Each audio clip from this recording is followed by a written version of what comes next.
자, 이제 세 번째 주제에 대해서 설명하도록 하겠습니다. 세 번째 주제는 칠판에 써놓은 것처럼 기출문제에 대한 올바른 이해에 대한 말씀을 드리도록 할 텐데, 일단 제가 칠판에 노란색 글씨로 써놓은 이 세 가지는 좀 기억하고 갔으면 좋을 것 같아요. 기출문제를 가지고 어떤 인식을 하냐면, 일단 기출문제는 절대로 문항 그대로는 출제가 되지 않아요. 살짝씩은 바뀌어져서 출제를 하지만 진짜 똑같은 함수, 똑같은 숫자 물어보는 한글까지 완전히 똑같이는 절대 출제되지 않는다. 이거는 기억을 하셔야 되고, 두 번째는 뭐냐면 써놓은 것처럼 정답률로 그 문제의 난이도를 정확하게 판단할 수는 없다라는 걸 생각을 해야 돼. 예를 들어서 20학년도 수능에 나왔던 가형 30번 같은 경우를 보게 되면 문제 난이도가 쉬운 건 당연히 아니지만 정답률이, 그 문항의 정답률이 이제 한 7%, 8% 이 정도 된단 말이야. 그럼 이제 개핵 어렵냐 했을 때 그렇진 않아. 왜 그러냐면 2, 3등급 때 친구들은 어차피 30번을 안 푼단 말이야. 알겠어? 그러니까 너무 낮은 정답률이 진짜 그게 극악 어려운 문제다라고 판단할 수는 없다는 거 기억을 하시고, 그리고 시험 현장에서는 체감 난이도라는 게 있기 때문에 정답률이 올바른 기준이 될 수가 없어요. 알겠어요? 그 다음에 이제 세 번째, 그 수능 공부를 하는 데 있어서 최근 경향이라는 건 당연히 알고 있는 게 맞거든요. 근데 출제의 시기로, 그 기출문제의 출제 시기를 가지고 그 문제가 최근 경향이다, 최근 경향이 아니다 라는 걸 판단하시면 안 돼. 왜냐하면 올해 이제 20학년도 수능에 나왔던 가형의 27번 문제 같은 경우는 공간도형 문제로 전개도와 관련된 문항이 출제가 됐는데, 그 문제 같은 경우에는 과거 2012학년도에 전개도와 관련된 공간도형 문제가 출제가 된 적이 있단 말이야. 그럼 2012학년도는 사실 지금의 입장에서 보면 최근 5개년 안에도 들어오지가 못하거든. 근데 그러면 이제 5개년 안에 들어온 문제만 풀어서 그 문제를 못 봤다면 27번 문제를 풀 때 어려움을 당연히 느낄 수가 있다는 거지. 알겠어? 그러니까 출제 시기를 통해서 최근 경향을 다시 말할게. 출제 시기를 가지고 최근 경향에 맞는 문제다, 안 맞는 문제다라는 걸 판단하시면 안 된다. 무슨 말인지 이해갔어? 그래서 이 정도 일단 기출문제에 대해서는 이해를 하시고 바로 이슈 1번으로 들어가도록 할게요. 자, 이슈 1번은 출제의 의도를 정확하게 파악해야 된다라는 걸 말씀드리고 싶습니다. 출제의 의도 파악.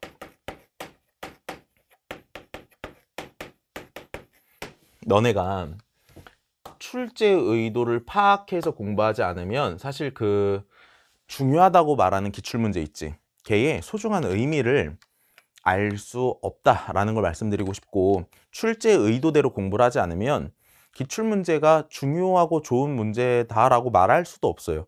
그냥 비슷한 문제 하나의 종류일 뿐인 거야. 알겠어? 그래, 기출문제가 중요하다는 의미를 잘 살리기 위해서는 출제 의도를 파악해서 공부하는 게 맞습니다. 그럼 출제 의도라는 걸 파악을 어떻게 해야 되냐 하면, 이 지금 공부법 강의에서 이 짧은 시간에 제가 당연히 말할 수가 없죠. 그래서 이 부분에 대해서는 여러분들이 내 강의를 참고하는 게 맞는 것 같아. 그래서 출제 의도의 정확한 파악은 강의를 참고해 주셨으면 좋겠고요. 대신에 학생이 할 수 있는 선에서 이게 출제 의도인가 아닌가 판단할 수 있는 쉬운 판단 기준 정도는 제가 말씀드리는 게 맞을 것 같아. 일단 첫 번째로, 너네가 푼 풀이가 교과서 풀인지를 좀 확인할 줄 아셔야 돼요. 교과서 풀이대로 풀었으면 출제 의도대로 풀었다라고 말할 수 있는 가능성이 조금 더 높아져. 그러기 위해서는 내가 1강에서 말했던 것처럼 교과서에 서술된 내용과 교과서에 정리된 내용과 교과서에 나와 있는 문제 있지. 그게 어떤 내용들이 교과서에 있는지 일단 정확하게 알고 있는 게 맞을 것 같아. 이거에 대한 근거를 제가 20학년도에 출제된 수능에 나왔던 가형 30번과 나형 30번 가지고 간단하게만 제가 말씀드리도록 할게요. 예를 들어서 20 수능에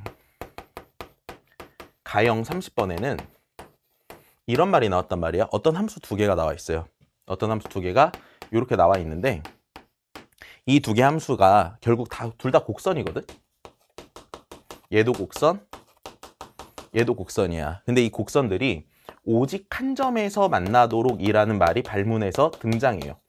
오직 한 점에서 만나도록 하는 말이 발문에서 등장을 하는데, 그럼 이걸 보고 이제 사람들이 어떤 식으로 많이 해설들을 했냐면, 다 접한다, 이렇게 이제 문제들을 풀어놨단 말이지. 그럼 내가 질문 하나 해볼게. 야, 오직 한 점에서 만난다는 게 접한다라는 거랑 똑같은 말이야? 아니지. 왜 아니야? 봐봐. 예를 들어 어떤 곡선이 하나가 이렇게 있었어. 어떤 곡선이 이렇게 하나가 있었어. 그럼 얘네들 오직 한 점에서 만나는데 안 접하잖아. 그리고 이렇게 곡선이 있고 하나 이렇게 곡선이 있어. 그럼 얘는 오직 한 점에서 접하는 거지. 그러니까 오직 한 점에서 만난다라는 말이 접한다라는 말보다 더 광범위해. 그러니까 정확하게 말하면 둘은 다른 말이야. 알겠어? 그리고 곡선과 곡선이 오직 한 점에서 만난다는 것은 곡선과 곡선의 위치 관계를 물어봤다라고 생각할 수도 있겠지만 곡선과 곡선의 위치 관계는 교과서에 안 나와. 곡선과 직선의 위치 관계만 교과서에서 나온단 말이야.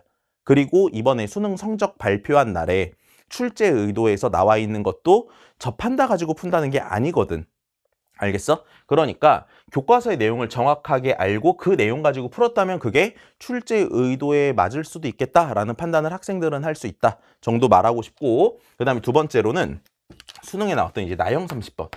자, 이런 것들을 이제 구체적으로 해설을 끝까지 듣고 싶으면 20학년도 주요 문항 해설 강의를 여러분들이 참고해서 보시면 됩니다. 알겠죠? 나형 30번에는 방정식의 실근과 이제 그래프와 관련된 얘기가 나왔단 말이야. 방정식의 실근과 관련된 얘기가 나왔어. 정확하게. 방정의 실근이 뭐냐? 방정식의 실근.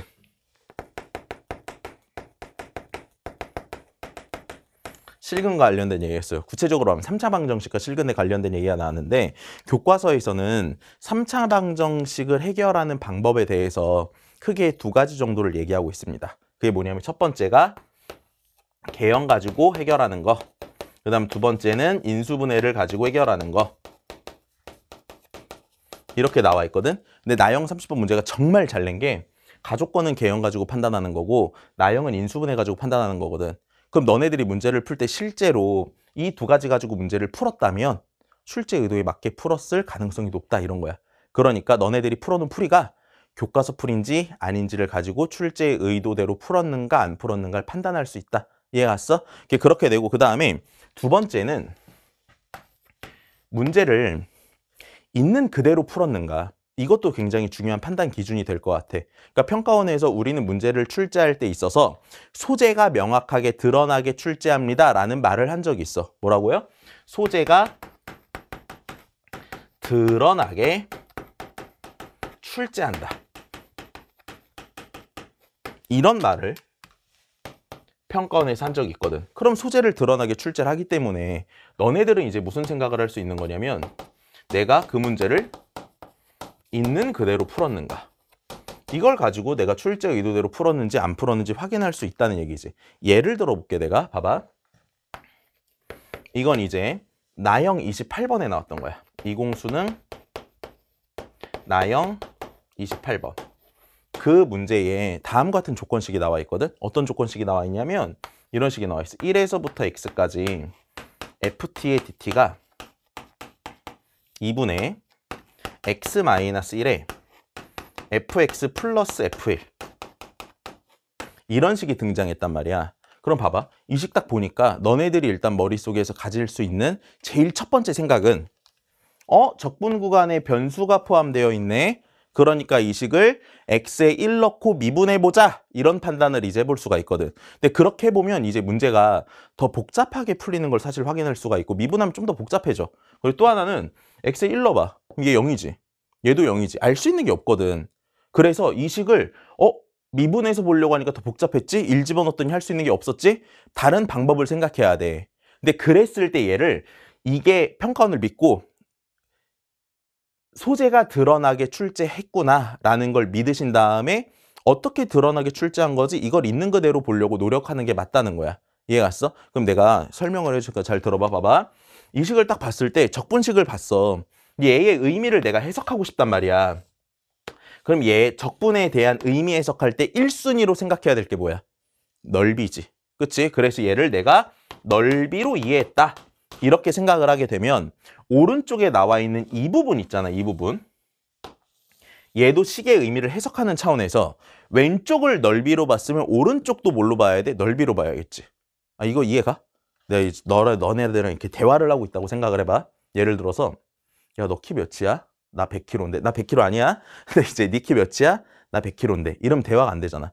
대화가 되려면 같은 차원에서 같은 의미를 놓고 해석하는 게 맞거든. 그러니까 얘를 넓이로 보면 얘도 뭐로 봐야 돼? 넓이로 보는 게 맞다는 거지. 요렇게. 알겠어? 그러면 봐봐. 얘를 넓이로 볼 건데 2분의 1 곱하기 어쩌고 곱하기 어쩌고가 나와 있잖아.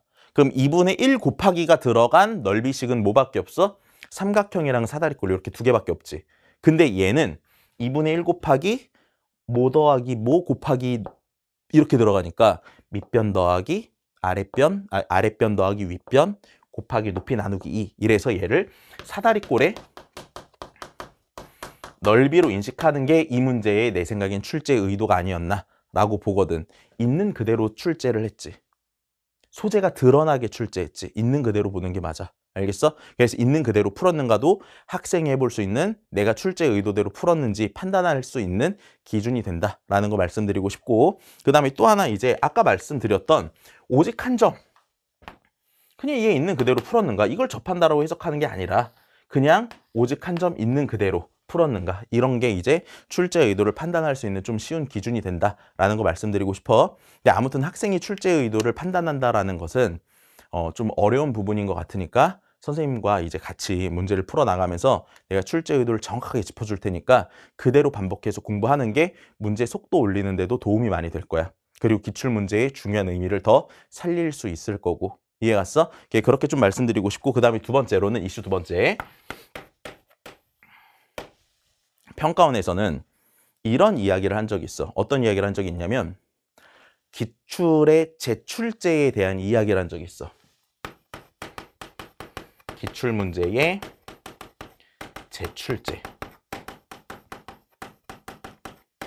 관련된 이야기를 한 적이 있는데, 그럼 평가원에서 우리가 기출문제를 재출제한다는 게 도대체 뭐를 의미하는 것인가에 대해서 내가 말씀드리는 게 맞을 것 같아. 1번은 내가 하나만 하는 얘기일 텐데, 우리는 교과서에 나와 있는 내용 있잖아. 이 내용에 대한 재출제를 할 수 있다라고 얘기를 했는데 이건 너무 당연한 얘기니까 그냥 넘어가도록 하고, 두 번째, 내가 지금 말하는 이 부분을 좀 잘 들었으면 좋겠는데, 평가원에서 이런 얘기를 한 적이 있거든. 기출문제를 학습하면 수능을 보는데 유리할 수 있다라는 얘기를 한 적이 있어. 뭐라고? 기출문제를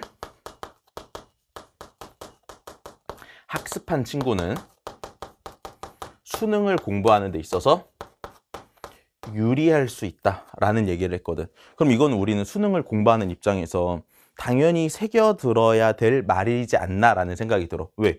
기출문제 공부한 애가 유리해질 수 있게 시험을 출제할 수 있다라고도 말했으니까 당연히 기출문제를 그럼 어떻게 해야 돼? 출제 의도대로 푸는 게 맞겠지. 알겠어? 그건 아까 말했지만 강의를 참고해. 그럼 이제 기출문제를 학습할 때 그러면 왜 어떤 부분 때문에 유리해질 수 있는가에 대해서 말하면, 재출제할 때 과거에 출제됐던 기출문제의 핵심 요소와 주제가 재출제할 수 있다라는 얘기를 한 거거든. 그러니까 이번에 나영에 나왔던 이제 문제 중에 그 등차수열의 합과 관련된 얘기가 나왔단 말이야. 그걸 이참수로 인식해서 풀면 더 빨리 풀 수가 있었거든. 과거에 한 번 출제가 된 적이 있어. 한 번뿐만 아니라 두 번 출제가 된 적이 있어. 알겠어? 그래서 예를 좀 들어주면 아까 내가 말했던 것처럼 이번에 20수능에 나영에 출제됐던 이제 문제 중에 등차수열 합과 관련된 등차수열의 합은 함수의 입장에서는 이참수로 인식해서 접근할 수 있다라는 게 교과서에 나와 있는 말은 아니거든, 이게. 근데 기출문제에선 소재로 쓴 적이 있으니까 이렇게 핵심 요소들을 재출제할 수 있다라는 건 좀 기억하시면 좋을 것 같아. 알겠어? 그리고 또 하나는 이제 뭐냐면 이번에 가형 21번에서 나왔던 건데, 가형 21번에서도 출제를 했던 건데, 이건 내가 말하면 이제 다 이해할 것 같아. 예를 들어서 y는 절대값 fx 이렇게 절대값을 포함 안 하면서 미분 가능성 있지. 이거 너무 많이 출제가 됐었잖아. 이런 부분들은 기출문제를 풀었던 친구가 당연히 이번에 나왔던 문제를 풀 때 유리할 수밖에 없었다는 거지. 알겠어? 그래서 기출은 재출제가 될 수 있으니까 어떻게 공부하자? 출제 의도에 맞게 공부하는 게 맞다. 그러면 출제 의도에 맞지 않게 공부하면 당연히 독이 된다는 건 알 거고, 또 마지막 세 번째 이슈에선 기출문제가 잘못 공부하면 독이 될 수도 있다라는 이야기를 좀 하고 싶어. 그러니까 이게 참 애매한 것 같아. 이 학생이 공부할 때 기출문제 평가는 사실 뭐 평가원에서 공개한 해설지도 없고 막 하는데 독이 될 수도 있다는 얘기를 하니까 두려울 수 있을 텐데 너무 겁먹지는 말고 내가 독이 되는 상황을 딱 얘기해 줄 테니까 이 두 가지 상황만 좀 피해서 공부하면 될 것 같아. 하나는 뭐냐면 내가 두 번째 시간에 말했던 것처럼 너무 세부 유형적으로 정리를 해서 유형별 문제에 따른 풀이를 암기하지는 마. 굵직굵직하게 공부하는 게 맞아. 왜냐하면 평가원의 출제 의도를 밝힐 때도 이렇게 하거든. 그냥 예를 들면은 6건의 확률을 이용해서 문제를 풀었는가, 되게 이제 광범위한 얘기잖아. 그것도 그치? 그러니까 너무 세분화시켜서 공부는 하지 말고 유형별 학습 암기는 좀 바람직하지 못한 것 같아. 그리고 예를 들어 이런 거야. 예를 들어서 너네가 딱 봤는데 어떤 문제 1번이 있었다, 그리고 어떤 문제 2번이 있었어. 너네가 봤을 때는 이게 같은 유형 같아. 근데 얘네들의 뭐가 다를 수 있냐면 문제의 풀이가 다를 수가 있는 거야.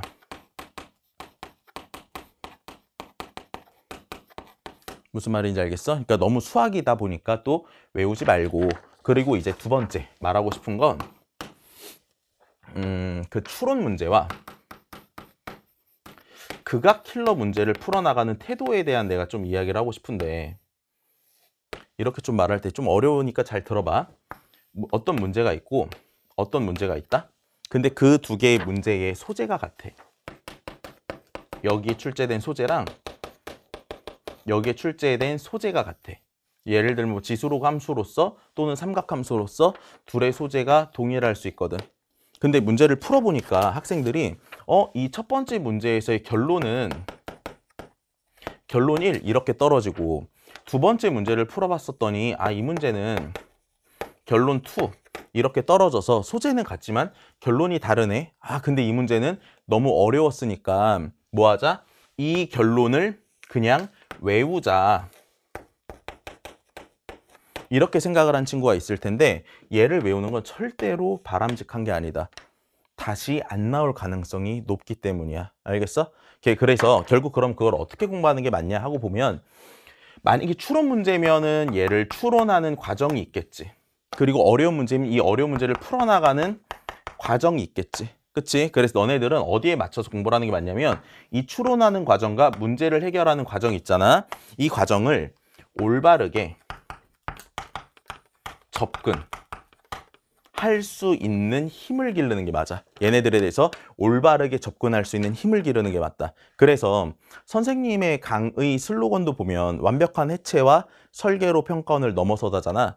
여기서 말하는 설계가 내가 강의하는 교수법이랑 굉장히 관계가 많이 있는데, 나 같은 경우는 문제를 풀 때 문제를 항상 먼저 스캔하고 그 문제를 어떻게 풀어나갈 것인가 설계를 잘 하자라는 이야기를 해. 이 설계가 이제 출제 의도에 맞게끔 설계하는 걸 너네한테 잘 설명을 하고, 그리고 설계를 함으로써 올바른 접근에 힘을 기를 수 있게 노력을 하니까 너네가 기출이 독이 안 되기 위해서는 결론을 기억하는 게 아니라 뭐 하자? 문제 푸는 과정에 올바른 접근하는 힘을 기르는 게 맞다. 이렇게 얘기하고 싶어. 알겠어? 그래서 이 세 번째 강의에 결론을 좀 정리하면 이래. 기출문제는 여기서 천천히 해볼게. 난이도를 따지지 않고 풀었으면 좋겠다. 기본적으로.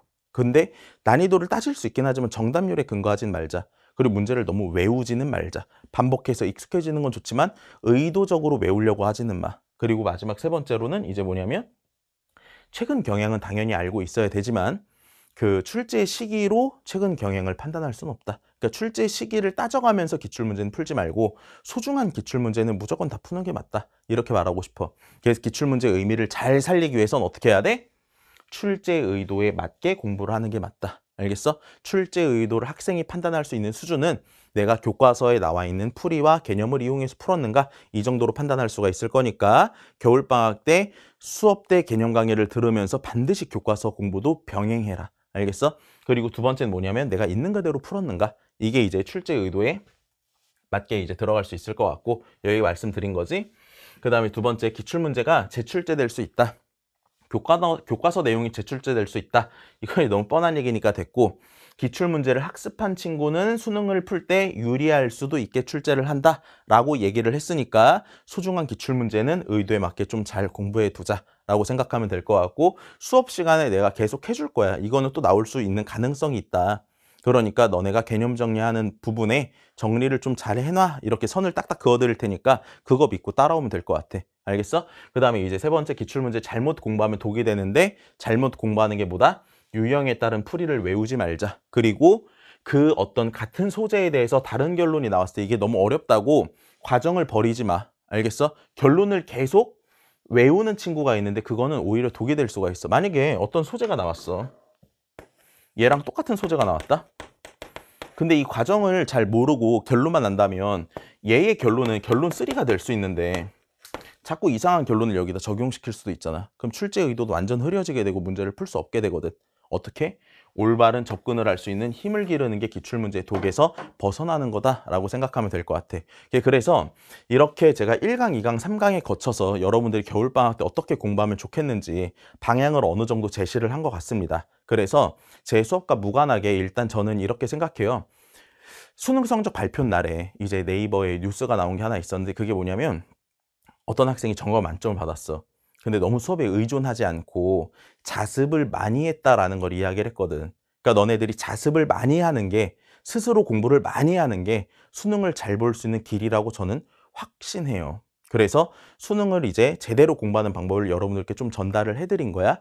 그러니까 이걸 참고해서 공부를 하시는 게 좋을 것 같고 제가 이 수업 첫 번째 들어가면서부터 공부하는 방법을 설명하다 보니까 즉 문제풀이를 안 하다 보니까 이해가 잘 안 갈 수도 있다라는 이야기를 드렸잖아. 수능에 나왔던 주요 문항들에 대해서는 제가 해설을 해서 지금 4강부터 공개가 되어 있을 예정이니까 본인들이 스스로 좀 문제를 풀어본 다음에 이해가 안 갔던 부분에 대해서는 문제 해설 강의를 들으면서 공부를 어떻게 하는 게 정확하게 올바르게 하는 건지 잘 알고 겨울방학을 시작하면 좋을 것 같습니다. 그럼 저는 공법은 여기서 마치도록 하고요. 저랑 이제 같이 공부할 친구들은 수업 때 만나도록 합시다.